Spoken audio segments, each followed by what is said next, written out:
everyone, Miss Carrie here from Miss Carrie's Creations.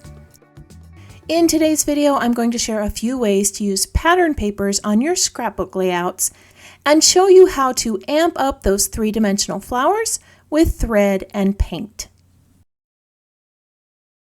I am working with the July main kit from HipKit Club. This kit has such a dynamic color palette, which is perfect for summer. There is a wonderful diversity of patterns and prints here, which you can use for your beach day, poolside, summertime, or everyday fun photos.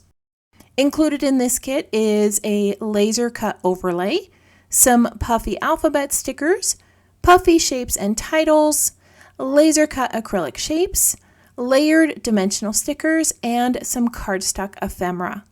All of these coordinate beautifully with those patterns and prints.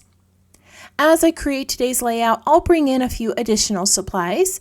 In the description below, I have added a list to all of the items I'm using today with a link to this July HipKit Club kit. I'm going to use some cloud white cardstock for my background. I have a brightly colored photo, which will allow me to bring in some lovely green and pink hues to the page. I'm starting with this strip of striped pattern across the center. This relax pattern has some very simple water washed lines. I have gone ahead and backed that photo with jungle green cardstock and the Monstera leaf pattern.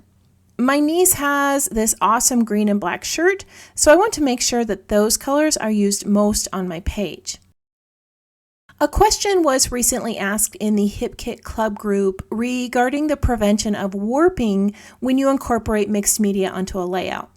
Most of us creators skip the part about prepping in our videos, so I thought that I would share that today. I like to use clear gesso or clear gel as my prepping medium. The gesso works as a primer, and it is slightly resistant to water-based mediums. I like to apply the gesso with a large, soft bristle brush. Most of these primer mediums will pick up the texture of a brush, so I like to go over it a few times if I don't want the added texture. Once you've applied your primer medium, you will need to let it dry completely before you start adding your mixed media. This has sat for about 20 minutes, which has given it plenty of time to dry. I'm going to use some Berry Hot Creams Shimmers paint, and I'm going to create a color wash in the background. This Shimmers paint comes with the May 2023 color kit, and that kit includes a bright pink creams, the orange sherbet shimmers, and giddy about green inklings. All three of these colors in the May kit match the July collection beautifully. Normally this process goes a little bit faster, but I'm working left-handed today, which is why it looks a little bit odd as I'm painting the background. A few of you have told me in the past that watercolor backgrounds look difficult, but hey, if I can make this background with my opposite hand, then it really isn't that hard to do. I do want you to take note how the paints aren't soaking into the cardstock and how the paper isn't warping. This is due to that layer of primer medium that was added. The paint is floating on the surface instead of soaking into the paper. Now this is going to take a little bit longer to dry, but your paper won't warp as much. All right, I'm going to finish this up with a few little splatters and set this aside to dry, and then I'll start putting my page together. Off camera, I attached this to a piece of beach wave pattern paper. I did gut out the center of the pattern page because I wanted you to see how there's still hardly any warping now that it's dry. I also ran this through my sewing machine to create a simple little border.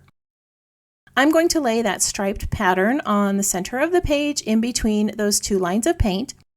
I have already torn the edge of this, and I want to add a little bit of a roll to it. I like to run a water brush over the torn fibers before I roll my paper. And not only does this soften the fibers, it also makes shaping that rolled edge easier, and it holds it in place once it's dry. I want to bring a little bit of black to the page. Not only is this going to bring focus to the photo, but I find that black is a great neutral for pages with bright colors. The black pattern I'm using is the product strip from the white cardstock that I used on my background. I'm going to sit that matted photo over here on the right, and I'm going to bring in a few hibiscus flowers that I created. These were made using the 2 dies that are designed to coordinate with the July kit. I cut the leaves from jungle green cardstock, and I added a little bit of stitching down the center for texture. On the larger leaf, I added smaller stitches, and on this smaller leaf, I just added 1 straight stitch. I have already assembled 2 of the flowers, but I do want to make sure that I show you how these are put together. I cut the flower portion from tropical pink cardstock and pink hideaway pattern. I wanted to add a little texture to these, so I created some longer stitches in the center of the flower. As I lay these 2 flowers together, I'm going to offset the pattern paper slightly so that the darker pink shows. The centerpiece was cut from another pattern in the kit. I love using pattern papers for flowers because they add so much whimsy to the design. This little stamen piece was cut from some sunshine yellow cardstock. At the top, I added some little acrylic dots of black. If you don't have something like pops of color or Nuvo dots, you can replicate this with a marker or pen. There are so many ways that you could assemble these hibiscus flowers, and there's a lot of pattern paper options in the kit, so you can create these in multiple colors. Now I'm going to start adding the rest of the elements to my page. For the journaling, I created a hidden pocket behind the photo, and I'm tucking this die cut tag there. I'm also going to tuck a few of the die cut flowers behind my 3-dimensional ones to bring in a variation of color and texture. I did cut out a few of the smaller flowers using dies, and I'm going to layer these within my other floral elements. These are bringing in some yellow to the page, which is a great complement to the pink and green. On the opposite side of the layout, I'm creating another cluster of elements. I'm starting out with this softer green-blue die-cut frame, and I'm going to layer one of the larger flowers above and another one below. I'm also going to bring in a little more yellow with a die-cut flower here. On this side of the page, I want to bring in some more pink and green, but I don't want to distract from the photo. I like this little rainbow sun die cut, and I think I'm going to add one of those 3-dimensional umbrellas over the top. These umbrellas are some of my favorite pieces in the kit. I've been trying to think of a layout where I could just use all the umbrellas because they are just adorable.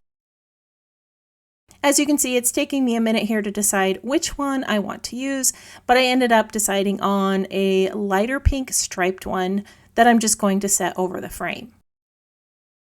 I'm going to bring some more green to this side of the layout with a phrase puffy sticker. This says feeling so happy, and it finishes off this area nicely. I'm going to finish adhering the rest of the floral pieces in place on this side of the page. As I do, I would love it if you tap that subscribe button and let me know that you're new here. If you are already a subscriber, let me know that you're enjoying today's video by tapping that thumbs up icon or leaving me a comment below. I always love reading about which technique you plan on trying next. Now that my left side is complete, I'm realizing it has more weight than the side with the photo. So I'm going to bring in a round puffy sticker that says, "Let's do nothing today." I'm also going to add another phrase and attach it to this pink die cut tab. This phrase says "selfies with you," which is perfect for this mother-daughter page. To balance out that black element on this side, I'm going to add just a small little item on the left. This creates some nice directional flow between the two areas. The last item I'm going to add is the title. For the word sweet, I cut out the letters from this striped pattern using the alphabet dies. I cut this down into some smaller sections so that I could arrange the paper behind the die and create a two-toned title. Dies like the alphabet die are great to have in your collection because they allow you to create unique titles. Not only could you cut out your titles from striped patterns like this, you could also use pattern papers like ombre patterns or beach wave patterns on your summer layouts. I've laid down this title to bridge the two sides together, and below the word sweet, I'm adding the word summer. I debated on a green title here, but the yellow is more subtle and it does a wonderful job leading your eye to that fun photo. I'm going to finish adding a few more items to my page, and then I'll share the completed layout with you. Off camera, I placed some pink and yellow puffy dots on my flowers. These were left over from a previous HipKit. As I was adding the twine to the journal tag at the top, I realized that the only texture on this page was the stitching on the flowers and leaves, so I decided to bring in a few thread bundles around my flowers. These finished off the design rather nicely. Today's project involved discovering multiple ways to use pattern paper on your scrapbook layouts. The bold summary patterns in the July HipKit are perfect for creating titles, page elements, and florals. Most of the time, pattern papers are used as accents or photo frames to bring out the colors in your photos. You can also use your pattern paper to create some whimsical floral pieces and add texture to those with stitching and acrylic paints. I hope the techniques I shared with you today inspire you to try something new. If you're one who likes to pin photos to inspiration boards, I have added still shots of this page in the HipKit Facebook group and on my website for you to use. I want to thank you for joining me for another scrapbook project. If you would like to see more of my creations, you can visit my channel or follow Miss Carrie's Creations online. If you have any questions about this project or the supplies listed below, feel free to leave me a comment. I hope that you have a wonderful week, and I can't wait to see what you create.